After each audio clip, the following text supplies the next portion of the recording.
We have challenges in four major areas daw po. One is an uncertain labor market po. From the word uncertain is wala po tayong kasiguraduhan. Gaya nga po, ngayon po is automation continues to replace manual labor. Kung dati po, yung mga nagtatrabaho po sa McDo, may mga waiter po tayong sumasalubong para sa atin, para kunin yung ating mga order. Nowadays po, meron na po tayong machine, tinatawag po itong kiosk machine, na pinipindot po natin para kumuha po ng ating mga order. Meron din po sa ating mga bangko, like BPI po, instead na yung mga teller natin yung sumasalubong para kunin po yung mga pambayad natin, nowadays po, is machine na lang po. So we are not sure po kung ano yung trabaho po natin ngayon, kung mananatili pa rin po tayo dyan in the next few years po. Kaya kailangan daw po is magkaroon po tayo ng backup career. Number 2 is low savings and high debts. Kapag hindi po tayo nakakapag-save, ay magkakaroon po ng negative impact po ito sa ating retirement. Siyempre, hindi po sapat yung ating kinikita, kaya nakakautang din po tayo. So many people may have to work even beyond 65 kapag hindi po talaga nakakapag-save.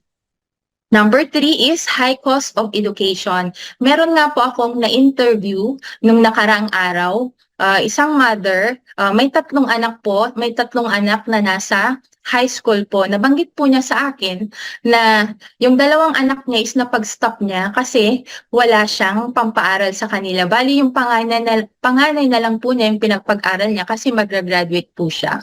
Isipin po natin kung tayo po bilang isang magulang, masakit po sa ating puso na yung dalawang anak natin is mapapahinto natin kasi dahil hindi po natin napaghandaan po yung kanilang pag-aaral. So as of now po, na kayo pong nandito, kailangan paghandaan po natin yung future ng mga anak po natin para hindi po natin mababanggit yung salitang anak. Wag ka munang mag-aral kasi hindi ko na paghandaan yung pag-aaral mo. So maaating ba natin sa ating mga anak na sabihin yun? So kailangan talaga is paghandaan po natin yung pag-aaral nila, lalo na tumataas po yung mga miscellaneous at tuition po ng pag-aaral po ngayon. Pang-apat po is increasing cost of living po. Many have difficulty in saving money for their future needs. Kung iisa lang po talaga yung extra source of income po natin, ay hindi po tayo makakasabay po sa pagtaas po ng mga bilihin ngayon. Kaya kailangan po natin ng extra source of income po para makasabay po tayo sa pagtaas po ng mga bilihin.